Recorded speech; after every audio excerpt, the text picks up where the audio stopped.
It is standard etiquette to take off your shoes, luggage, or coat from an unoccupied seat when a public transit system becomes congested and another rider needs a seat. One teenager, nevertheless, had to learn this lesson the hard way. She learned a terrible lesson from the LAPD, despite criticism directed against the officer. Was he going too far? Welcome to USA Stories channel. Do not forget to subscribe and activate the bell button to receive all new updates. Now let's go to the story. On the Metro Red Line, Bethany Nava was ordered to get off by a police officer who was implementing the rule against placing feet on chairs. As stated by the LA Times, video of Nava's conversation with the LAPD sergeant started to emerge almost instantly. The 18-year-old is heard being asked to off the train and being motioned to stand up at the start of the video. "When you didn't, I already instructed you what to do. You ignored my orders." The youngster, who ostensibly refused to take off her feet from the seat so that other passengers, some of whom were elderly, could sit down, was informed by the officer, "You're getting off the train." Regretfully, the entitled girl defied the officer's orders once more. That's when the situation changed. Grabbing Nava's arm, the Los Angeles policeman started to remove the girl from the train. "Cease! Leave me alone!" she urged. She objected even more, saying, "I paid to be on the train. I'm getting off the train because of you." She said, "I can't get my stuff," as she persisted in her resistance. She was violently pulled off the public transit system by her arm by the LAPD officer. The Daily Mail stated that the cop pinned Nava against the platform wall after removing her off the city metro.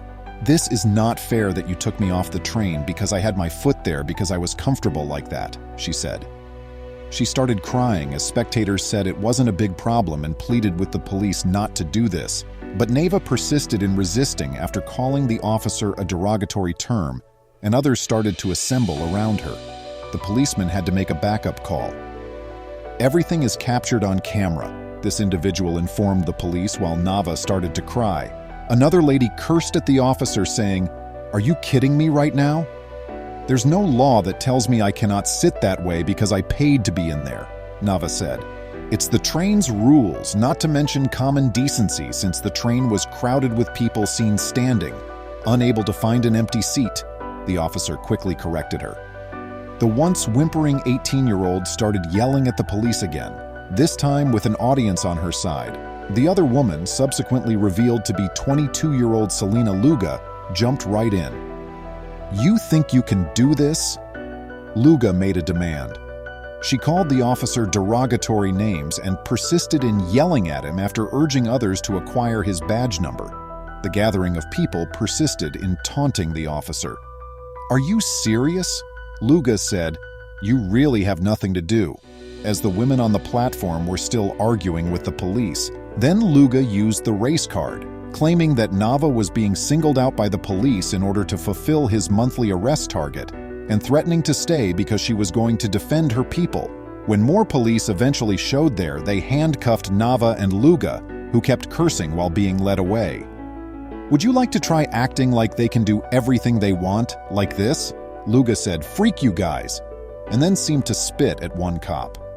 Later, Nava's mother claimed to KTLA that her daughter had just placed her heel on the edge of her own seat and that her daughter had been brought to the hospital with a sprained wrist. In a different interview, her daughter refuted such statements. Nevertheless, she filed a lawsuit, and as a result of her claims, the LAPD was looking into whether or not Nava had used excessive force during her arrest and was going over all of the footage that had been taken of the event. Nava was in violation of Metro's 28-page Code of Conduct for customers. According to the guidelines, it is not acceptable to engage in disorderly conduct by putting shoes or feet on furniture. Furthermore, it states that such behavior might result in removal from the train. Nevertheless, there was a backlash against the officer's conduct. Some said he overreached since they thought the teen's behavior amounted to such a minor transgression. You should ask those who appear to be indifferent to Bethany Nava's actions whether they would want to sit in the spot where she left her soiled shoes.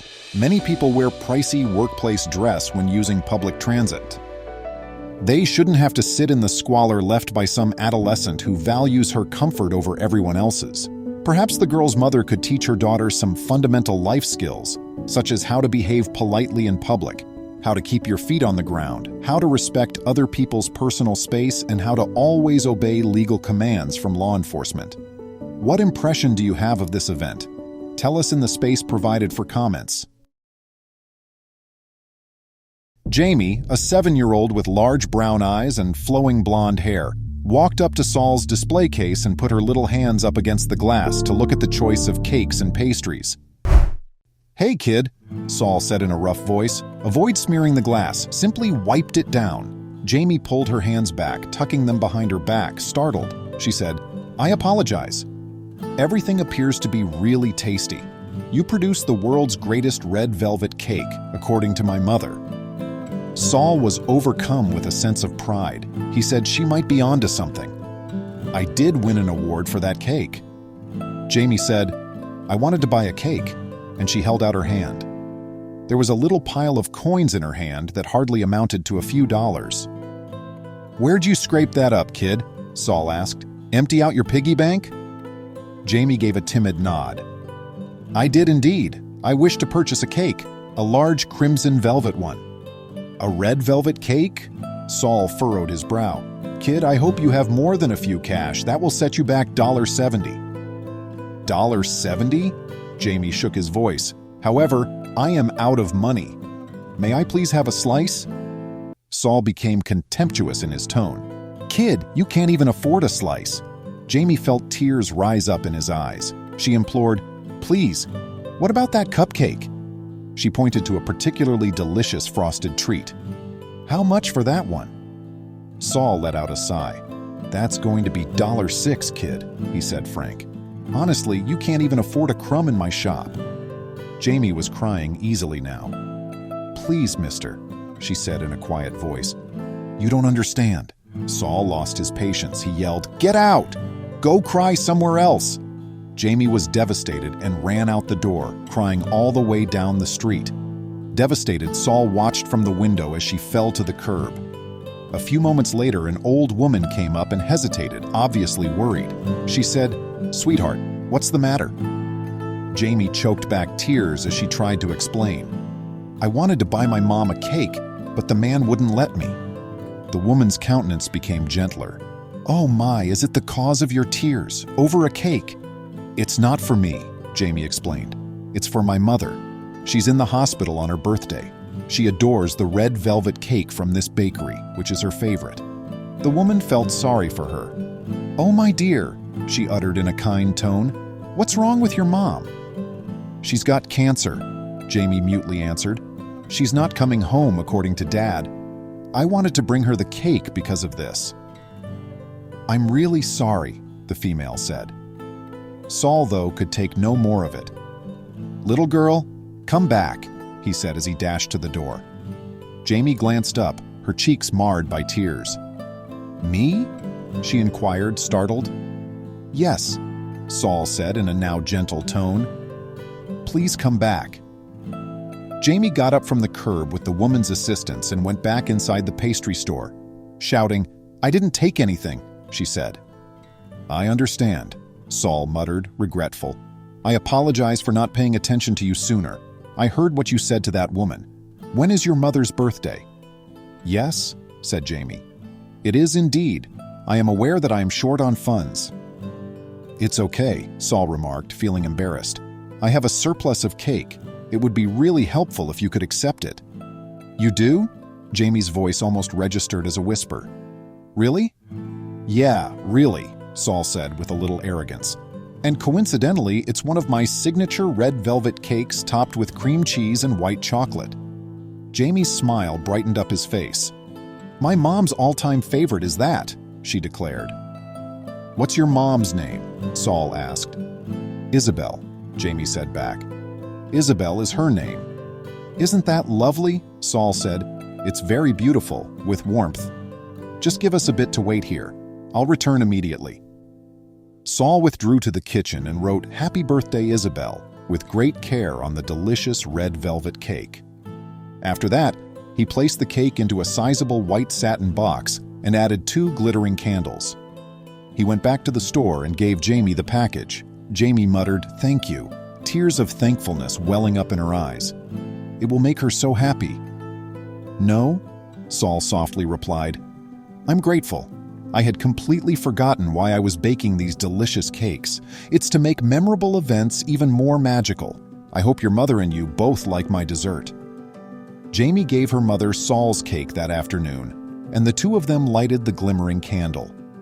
Jamie dared to hope that somehow in that enchanted warmth everything would work out. Officer Davis saw a fast automobile racing along the highway one Sunday afternoon. With sirens blasting, he started pursuing right away. When the car eventually stopped, Davis stepped across with caution. The motorist, however, was incensed about getting a penalty. The man was furious, but Davis forcefully gave him the ticket and told him to shut up. Davis looked at his high-speed camera, eager to find the fast vehicle. Just seconds after it had passed him, the car had disappeared from view so quickly that he had not even been able to make out the make and model, save for the ostentatious white paint job. Davis was worried that the camera might not have taken a clear picture, so he had it set up to take pictures of any cars that were speeding. Luckily, the final 4 numbers on the license plate were captured by the camera, which he believed would be enough to identify the owner. Officer Davis was determined to identify the white car and make the driver accountable, so he decided to wait until rush hour and issue a few more citations for minor infractions. He went back to the station and sat down at the computer right away to start looking for information. He thought it would only be a matter of time until he discovered a match because he knew that every car in America ought to be included in the database. After inputting the license plate's known characters, Davis got around 100 results. He went over each one carefully looking for any connected to white automobiles, reducing the list to 7. Of them, only one, a brand new white Honda Civic Sport, fitted the description of the vehicle he had seen. After making this finding, Davis thought he would eventually be able to face the careless motorist. The automobile hadn't been bought. It had just been stolen the day before, so they didn't have any buyer information. The automobile had been carjacked early on Friday, and no one had seen it since. The police had been notified of the theft by the dealership, but no action had been taken as of yet. Davis could now see why he had been speeding. Given that the route he was policing was close to the state line, it was probably the thief's intention to flee swiftly into another state, making it more difficult for the police to capture him. Davis did, however, come to the realization that he might not come across the stolen automobile again. There would not be much incentive for the thief to come back to this region if they were not local. Although he informed the police investigating the stolen automobile case of his sighting, he was aware that this may be the last time he saw the case. After a week of doing routine highway patrol duties, Davis began to feel dissatisfied and doubt his ability to stay in the position. But during rush hour on a Friday afternoon once more, Davis felt like he was there. Instead of stopping a motorist this time, he was positioned in his squad car. He was about to issue a ticket when he heard a sound that was familiar to him coming, a loud roar that meant a car was racing down the highway. Davis recognized the sound and realized it could only be the sound of one automobile. He had time to get ready because the closest town was only 10 minutes away. When help came in the shape of a helicopter, Davis made a strategy and hung back on the white Honda, waiting for the ideal opportunity. Davis knew it was time to move when he got confirmation over the radio that the chopper had made visual contact with the car. Davis floored it and brought his vehicle closer to the Honda, almost contacting its bumper. But immediately before to touch, he made a sharp left turn, lining up his car's nose with the back of the Honda. Davis quickly turned his car back to the right and slammed into the rear end of the Honda, sending both cars spinning uncontrollably. Davis closed his eyes, ready for contact, as the automobile swerved. He turned to face the inflated airbag when the spinning stopped. He checked himself for injuries, nothing major, then hurriedly got out of his car to look at the damage to the white Honda. He was surprised to find a number of oddities within the vehicle. Among them was an odd device on the driver's side floor that had many cables connecting it to the vehicle. Another layer of intrigue was that Davis felt the Honda was being remotely controlled, but he couldn't be positive. The news stunned Davis beyond belief. How is it feasible for this to happen? Who was operating the vehicle? Was it or was it not? He was aware that he urgently required technological help. It was critical to get out of the area quickly since there was traffic backing up on both sides of the street. Technical assistance arrived shortly after, and a tow truck from the adjacent city quickly pulled the automobile to the side of the road. Much to Davis's amazement, they had experienced identical circumstances previously. It seems that many people were experimenting with this technology. Developer interest in the idea of equipping older automobiles with self-driving capability was growing. Different self-driving systems were being developed by independent inventors, and it was apparent that someone had used one of these systems to steal cars from dealerships. The self-driving gadgets were probably inserted during test runs, according to the widely accepted idea that soon surfaced to explain the event. Then, since they thought they could outrun any pursuit, they would remotely turn on the automobile, enabling them to escape detection. They intended to smash the automobile into a body of water and wipe out any trace if they were ever in danger of being discovered. When the motorist pulled off the highway, it became clear what his genuine intentions were. He wasn't going to town. Instead, he was going to submerge the automobile and erase the evidence. But Davis's automobile was immobilized when he struck the rear of it, leaving him helpless while he waited for the cops to find him. The motorist decided to stay at the spot after realizing there was no way out.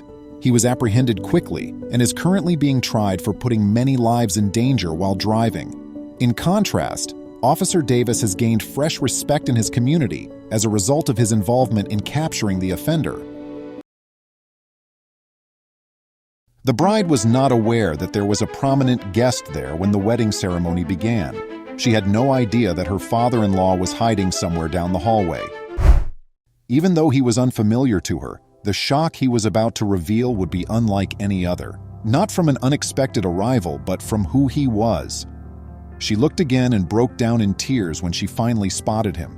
She grabbed the microphone and screamed, "Stop! Put an end to the nuptials!" She was quite taken aback by this man because of something that had happened the previous week. A note was left in the mailbox for Amber. That's not unusual in and of itself, but the contents of this letter would completely upend Amber's world, since she needed to sign this form. The marriage was formally recognized in the letter as community of property, meaning that everything would be shared by the couple. Amber went into a panic. Was she prepared to devote to such a significant task? Was marrying him truly what she wanted? Was this the one? Then she took a step that put her marriage in danger. She made an effort to ignore the letter's sentiments. Though he hadn't seen it yet, she felt her partner would take it extremely calmly. It was a useful exchange, and he had no problem at all disclosing anything to her. He did love her, after all. However, Amber saw much more in this letter. She was welcoming a life with her partner and bidding farewell to her single existence. Naturally, they were already together, but after this, she would never be able to go back, and they would be together for the rest of her life. The 28-year-old female experienced a panic attack. Was the wedding something she truly wanted to happen? Was he really the one she should be with? Only 1 week remained until the wedding, and Amber couldn't believe these last-minute concerns were plaguing her. Feeling overwhelmed, she asked herself, "Why is this happening to me?" She made the decision to act quite strongly. She silently packed her things after waiting for her husband to go to sleep. She didn't want to tell him lies, but the doubt was overwhelming. Unaware of her destination, but unwilling to stay, Amber packed her bags and abruptly left the house. All she wanted to do was hop in her vehicle and go, and she carried out that precise action. Amber pulled off at an old tavern after more than 2 hours of driving. This area was going to transform her life, even if she didn't know it at the moment. As she stepped into the pub, she felt alone and lost. Knowing that drinking would make it impossible for her to drive, she sat down and ordered a double whiskey with ice. This was a deliberate lack of preparation. She required a vacation from decision-making. She leaned her head on the bar and asked the bartender, "What should I do now?"